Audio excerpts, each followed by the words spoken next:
दोस्तों, डीएम साहब रूप बदलकर चाय की टपरी पर चाय बेच रहे थे। तभी एक दरोगा वहां पर आता है और डीएम साहब को धमकाते हुए कहता है, ए लड़के, चल हफ्ता निकाल, वरना तेरी ये गुमटी यहां से हटा लें। तभी डीएम साहब उस दरोगा से पूछते हैं, अरे भैया, ये तो सरकारी जगह है और मैं रोजाना नगर निगम को 200 रुपए को भरता हूं, फिर आपको अलग से हफ्ता क्यों देना है? तभी दरोगा कहता है, ए लड़के, मुझसे ज्यादा जुबान मत लड़ा। जितना बोला ही केवल उतना चुपचाप कर, वरना रातों रात अपनी घुमटी यहां से हटवा नहीं तो कल जेसीबी आकर तेरी घुमटी तोड़ जाएगी। तभी डीएम साहब ने बोला, देखिए इंस्पेक्टर साहब, मैं निगम का पूरा पैसा ईमानदारी से देता हूं और मैं नगर निगम की जगह पर खड़ा हूं। इसके अलावा मैं आपको अलग से कोई हफ्ता नहीं दूंगा। यह सुनकर दरोगा पूरी तरीके से बौखला जाता है और गुस्से में फिर वह जो कदम उठाता है, सच्चाई सुनकर आपके भी कान फटे के फटे रह जाएंगे। दोस्तों, ये घटना है उत्तर प्रदेश के ही एक जिले की है। दोस्तों, एक गरीब किसान परिवार था जिसमें हरिशंकर लाल जी थे, व उनकी पत्नी सुशीला जी, व एक उनका लड़का था जिसका नाम विनय था। पति पत्नी पूरे दिन खेत में बहुत मेहनत करते थे। पूरे दिन मेहनत कर कर वह दिन का 2 पैसा कमा कर लेकर आते थे और अपने बच्चे को खाना खिलाते थे और उसकी पढ़ाई की फीस भरते थे। एक दिन हरिशंकर जी और उनकी पत्नी सुशीला जी अपने खेत पर काम कर रहे होते हैं और उनका बच्चा विनय वहीं खेत पर खेल रहा होता है। तभी एक गाड़ी में 4 गुंडे आते हैं और गाड़ी से निकलकर उस किसान की कॉलर पकड़कर कहते हैं कि कल तक तेरा यह खेत हमारे नाम हो जाना चाहिए, क्योंकि यहां पर हम बहुत बड़ा हाईवे बनाने वाले हैं और उसमें एक मॉल बनाने वाले हैं, तो तेरी ये जमीन पूरी तरीके से मेरे नाम कर दे। किसान उनके आगे बहुत गिड़गिड़ाता है। वह कहता है, देखिए साहब, मेरी ये जमीन पूरे 20 लाख की है, लेकिन आप इसके मुझे केवल 2 लाख दे रहे हैं, तो मैं आखिर यह जमीन कैसे आपको दे दूं? इस जमीन से मेरा परिवार पलता है, इस जमीन से मेरे बच्चे के स्कूल की फीस भरी जाती है, इसी जमीन से मैं अपने बच्चे को रोटी खिलाता हूं। तभी वह गुंडे उस किसान के साथ मारपीट करते हैं। उसकी जो पत्नी होती है उसे भी थप्पड़ मारकर कहते हैं कि अपने आदमी को समझा लेना, यदि कल तक इसने यह जमीन हमारे नाम नहीं करी तो तुम्हारे बच्चे को खत्म कर देंगे या उसे उठाकर ले जाएंगे। वह किसान उन गुंडों के पैरों में गिर जाता है, उनसे माफी मांगने लगता है कि आप मेरे बच्चे को कुछ मत करिए, मैं ये जमीन तो आपको दे दूंगा, लेकिन उसके बाद मेरा क्या होगा? 2 लाख में मैं क्या करूंगा? मैं कौन सा नया व्यापार शुरू करूंगा? मैं कहां रहूंगा? मैं कब तक अपने बच्चे की फीस भर पाऊंगा? वह किसान रोते रोते उन गुंडों से बहुत प्रार्थना करता है, लेकिन वह गुंडे बिल्कुल निर्दय होते हैं। वह उस किसान पर बिल्कुल भी दया नहीं दिखाते। उसे लात मारते हुए कहते हैं, यह सब तेरी समस्या है, इसे तू जान, लेकिन कल तक तेरी यह पूरी जमीन हमारे नाम हो जानी चाहिए। ऐसी धमकी देकर वह गुंडे वहां से चले जाते हैं। तभी वह किसान अपनी पत्नी व अपने बच्चे को लेकर वहीं जिले के पुलिस थाने में जाता है। पुलिस थाने में जब वह जाता है तो वहां उसे अजय चौहान नाम का दरोगा मिलता है। किसान दरोगा जी से बोलता है, दरोगा जी, मेरा नाम हरिशंकर लाल है। मेरा यह छोटा सा 8 वर्ष का बेटा है जिसका नाम विनय है। हमें पिछले कुछ महीनों से कुछ लोग परेशान कर रहे हैं और जबरदस्ती हमारी जमीन हड़पना चाहते हैं। मेरी जमीन की कीमत 20 लाख है, लेकिन वह मुझे केवल 2 लाख का मुआवजा देकर मेरी पूरी जमीन हड़पना चाहते हैं। यह बात सुनकर दरोगा समझ जाता है कि यह किन गुंडों का काम है, और सबसे बड़ी बात यह होती है कि अजय चौहान जो दरोगा होता है वह भी उन्हीं गुंडों के साथ मिला होता है। वह किसान की पूरी बात सुन लेता है, लेकिन उनकी कोई मदद नहीं करता। वह उल्टा किसान को धमकाता है कि चुपचाप उन गुंडों की बात मान लो, वरना वे तुम्हें और तुम्हारे पूरे परिवार को खत्म कर देंगे। दरोगा जी की बात सुनकर हरिशंकर जी बहुत रोते हैं। वह पूरी रात अपने परिवार के साथ बैठकर यही विचार कर रहे होते हैं कि कल वह गुंडे फिर आएंगे। आखिर अब उन्हें क्या जवाब दिया जाए? रोते रोते पूरा परिवार सो जाता है। सुबह जब विनय और किसान की पत्नी उठते हैं तो देखते हैं कि किसान हरिशंकर ने आत्महत्या कर ली। उसने अपने ही खेत के कुएं में कूदकर अपनी जान दे दी। यह देखकर विनय बहुत डर जाता है और वह देखता है कि वह गुंडे जबरदस्ती उसकी मां से वह जमीन अपने नाम करवा रहे हैं, और जिस दरोगा के पास हरिशंकर लाल जी अपने परिवार को लेकर मदद मांगने गए थे वह दरोगा भी उन्हीं गुंडों के साथ वहां खड़ा होता है, लेकिन वह उन गुंडों पर कोई केस नहीं बन। दरोगा मिलता है। किसान दरोगा जी से बोलता है, दरोगा जी, मेरा नाम हरिशंकर लाल है। मेरा यह छोटा सा 8 वर्ष का बेटा है, जिसका नाम विनय है। हमें पिछले कुछ महीनों से कुछ लोग परेशान कर रहे हैं और जबरदस्ती हमारी जमीन हड़पना चाहते हैं। मेरी जमीन की कीमत 20 लाख है, लेकिन वह मुझे केवल 2 लाख का मुआवजा देकर मेरी पूरी जमीन हड़पना चाहते हैं। ये बात सुनकर दरोगा समझ जाता है कि यह किन गुंडों का काम है, और सबसे बड़ी बात यह होती है कि अजय चौहान, जो दरोगा होता है, वह भी उन्हीं गुंडों के साथ मिला होता है। वह किसान की पूरी बात सुन लेता है, लेकिन उनकी कोई मदद नहीं करता। वह उल्टा किसान को धमकाता है कि चुपचाप उन गुंडों की बात मान लो, वरना वे तुम्हें और तुम्हारे पूरे परिवार को खत्म कर देंगे। दरोगा जी की बात सुनकर हरिशंकर जी बहुत रोते हैं। वह पूरी रात अपने परिवार के साथ बैठकर यही विचार कर रहे होते हैं कि कल वह गुंडे फिर आएंगे। आखिर अब उन्हें क्या जवाब दिया जाए। रोते रोते पूरा परिवार सो जाता है। सुबह जब विनय और किसान की पत्नी उठते हैं तो देखते हैं कि किसान हरिशंकर ने आत्महत्या कर ली। उसने अपने ही खेत के कुएं में कूदकर अपनी जान दे दी। यह देखकर विनय बहुत डर जाता है और वह देखता है कि वह गुंडे जबरदस्ती उसकी मां से वह जमीन अपने नाम करवा रहे हैं, और जिस दरोगा के पास हरिशंकर लाल जी अपने परिवार को लेकर मदद मांगने गए थे, वह दरोगा भी उन्हीं गुंडों के साथ वहां खड़ा होता है, लेकिन वह उन गुंडों पर कोई केस नहीं बनाता। वह हरिशंकर लाल जी की आत्महत्या को कर्ज का कारण बताकर बात को दबा देता है। यह सब देखकर विनय को बहुत गुस्सा आता है। वह मन ही मन ठान लेता है कि मुझे बड़े होकर इन 4 गुंडों से और इस दरोगा से बदला लेना ही। उसके बाद वह गुंडे उनकी पूरी जमीन और उनका पूरा खेत हड़प लेते हैं और उन्हें मात्र 2 लाख रुपए देकर सारे कागजात अपने नाम करवाकर उन माँ बेटों को धक्के मारकर वहां से निकाल देते हैं। वह माँ बेटे जैसे तैसे मेहनत मजदूरी कर कर अपना जीवन जीने लगते हैं, क्योंकि विनय अब भी पढ़ाई कर रहा था और पढ़ाई में उसका मन भी बहुत अच्छा था। विनय ने कुछ सालों के बाद अपनी 10वीं बोर्ड की परीक्षा पास करी। उसके बाद उसने 12वीं की परीक्षा में भी 99% नंबर लाकर पूरे जिले में पहला स्थान प्राप्त करा। अब विनय को समझ नहीं आ रहा था कि आगे भविष्य में उसे क्या करना चाहिए। तभी वह गांव के सरपंच के पास जाता है और उनसे बात करता है। तो गांव के सरपंच उन्हें बताते हैं कि तुम इंजीनियरिंग कर लो या तुम डॉक्टर बन जाओ। लेकिन विनय के जीवन का सबसे बड़ा लक्ष्य उन 4 गुंडों से और उस एक दरोगा से बदला लेना होता है। तभी विनय उनसे पूछता है कि सरपंच साहब, ऐसी कौन सी नौकरी है जिसका आदेश शहर के सारे पुलिस वाले मानते हो, जिसके एक आदेश से पूरे शहर का माहौल बदल जाए। तभी सरपंच साहब विनय को बताते हैं कि शहर में केवल और केवल कलेक्टर का राज होता है। यदि शहर का कलेक्टर चाहे तो वह कभी भी किसी भी पुलिस वाले को कोई भी आदेश दे सकता है। वह कभी भी किसी भी पुलिस वाले का ट्रांसफर कर सकता है, किसी भी पुलिस वाले को बदल सकता है। कलेक्टर का एक आदेश पूरे शहर को मानना ही पड़ता है। तभी विनय मन ही मन ठान लेता है कि मुझे बड़ा होकर कलेक्टर बनना है और उन 4 गुंडे उस एक दरोगा से अपने पिताजी की मौत का बदला लेना है। विनय कलेक्टर बनने की जानकारी नेट से निकालता है। तभी उसे पता चलता ही कि कलेक्टर बनने के लिए उसे यूपीएससी की एग्जाम क्लियर करनी होगी, क्योंकि विनय पढ़ाई में बहुत अच्छा था।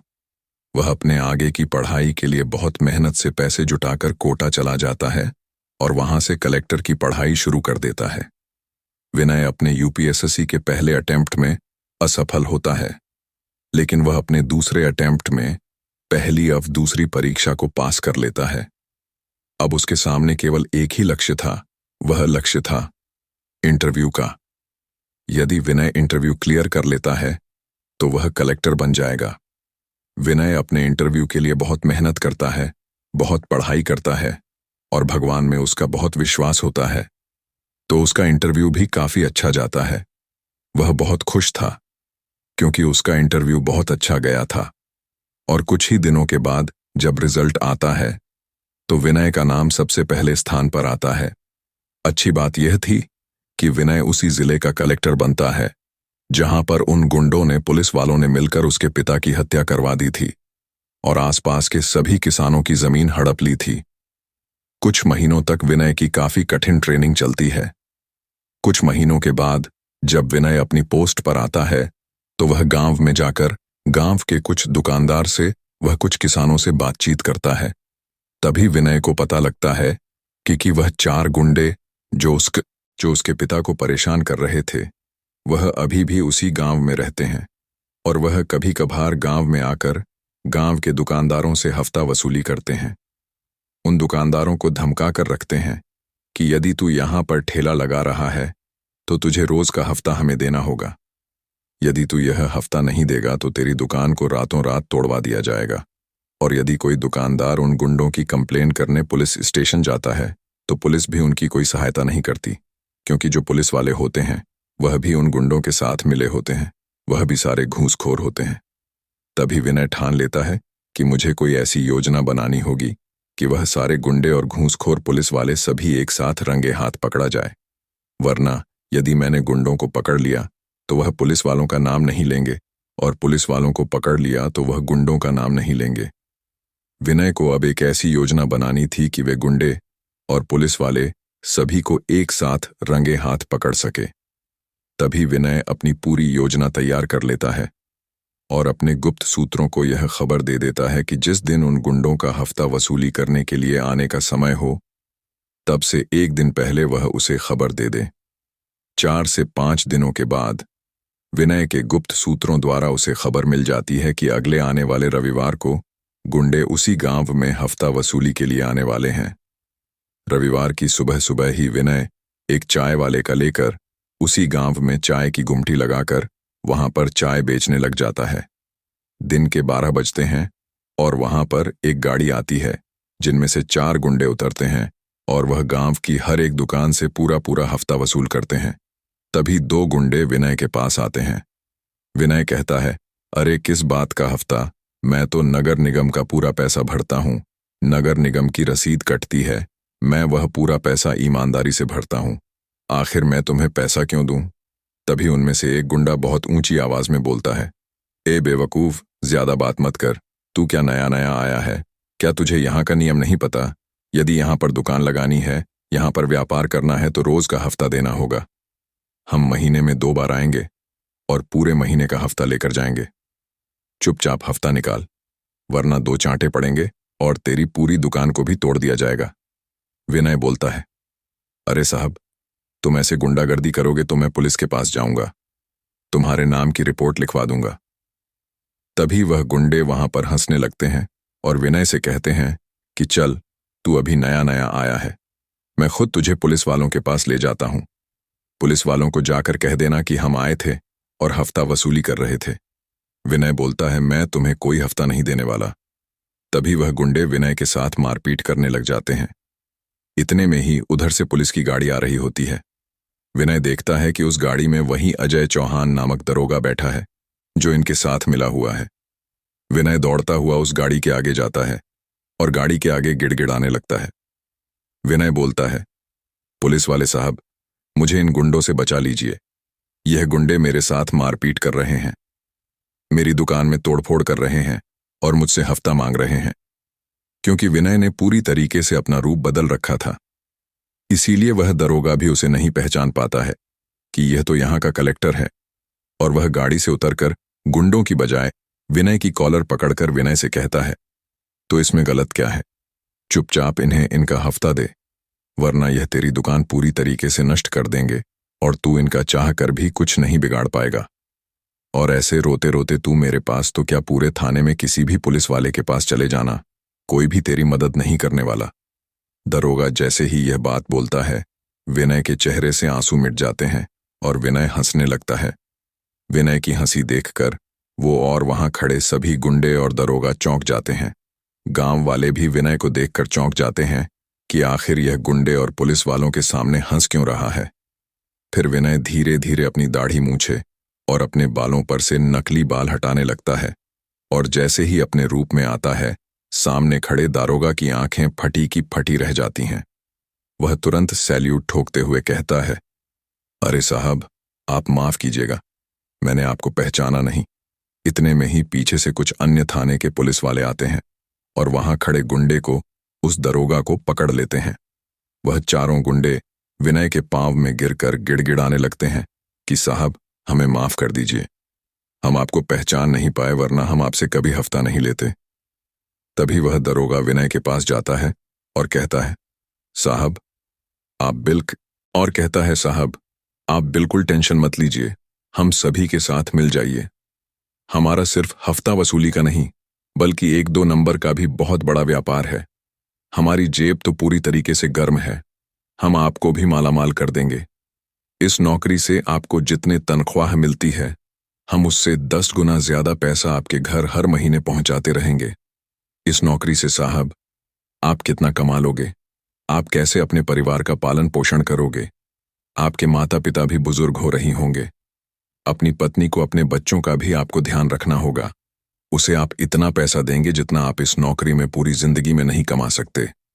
तभी विनय गुस्से में आकर उस दरोगा को जोरदार थप्पड़ मारता है और कहता है, बेवकूफ, तूने अभी तक मुझे पहचाना नहीं। मैं उसी हरिशंकर लाल का बेटा हूं जिसे आज से 8 साल पहले तुमने जबरदस्ती आत्महत्या करने पर मजबूर कर दिया था। तुम सभी गुंडों ने और पुलिस वालों ने मिलकर मेरे पिताजी की सारी जमीन छीन ली थी। वह रोते रोते तुम्हारे पुलिस थाने में रिपोर्ट लिखवाने भी आए थे, लेकिन तुम पुलिस वालों ने भी उनकी कोई सहायता नहीं करी थी और इसी डर से रोते रोते उन्होंने रातों रात आत्महत्या कर ली। उसी दिन मैंने कसम खा ली थी कि तुम लोगों से इस शहर के कई सारे किसान, कई सारे दुकानदार परेशान हैं और एक ना एक दिन मैं इन सभी दुकानदारों को और इन सभी किसानों को तुम लोगों से मुक्त करवा कर रहूंगा। और मैं उसी हरिशंकर लाल किसान का बेटा विनय हूं, जो आज इसी जिले का कलेक्टर बनकर आया हूं। तभी विनय तुरंत उस दरोगा का सस्पेंड लेटर लिखता है, साइन करता है और उन चारों गुंडों को अरेस्ट करवाता है, दरोगा के और उन लोगों के जो 2 नंबर के व्यापार होते हैं। उन सभी व्यापार की काली कमाई को झपट करवाकर उन सभी पर एक बहुत बड़ा केस बनवाकर उन सभी को जेल भिजवाता है।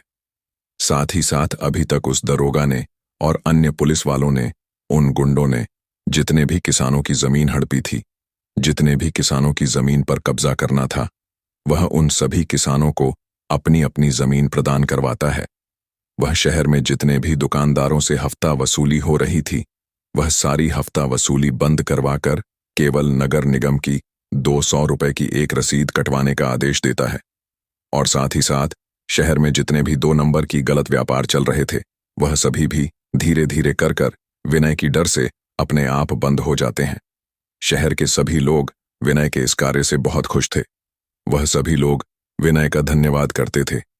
दोस्तों, आज के युग में विनय जैसा बेटा मिलना बहुत ही किस्मत की बात है, जो कि अपने पिता का अपमान का बदला लेने के लिए इतनी मेहनत करता है, एक जिले का कलेक्टर बनता है और पूरे जिले को गुंडागर्दी अन्य 2 नंबर के कामों से मुक्त करवाता है। यदि दोस्तों हमारा आज का हर एक युवा अपने मन को इतना मजबूत बना ले कि मुझे जीवन में कुछ ना कुछ करना ही है, तो इस दुनिया में कोई भी ऐसी बुरी शक्ति नहीं है जो उसे उसके सपने पूरे करने से रोक सके। लेकिन आजकल के लोग काफी ज्यादा मार्ग से भटक जाते हैं। वे सपने तो बड़े बड़े देखते हैं, लेकिन जब बात मेहनत करने की आती है तो उन्हें आलस आने लगता है। हम तो दोस्तों ऊपर वाले से केवल यही दुआ करते हैं कि हर परिवार में विनय जैसा एक बेटा जरूर हो, जो अपने माँ बाप का नाम और अपने परिवार का नाम रोशन करने के लिए इतनी मेहनत कर सके। आपको विनय की यह बहादुरी, यह ईमानदारी कैसी लगी?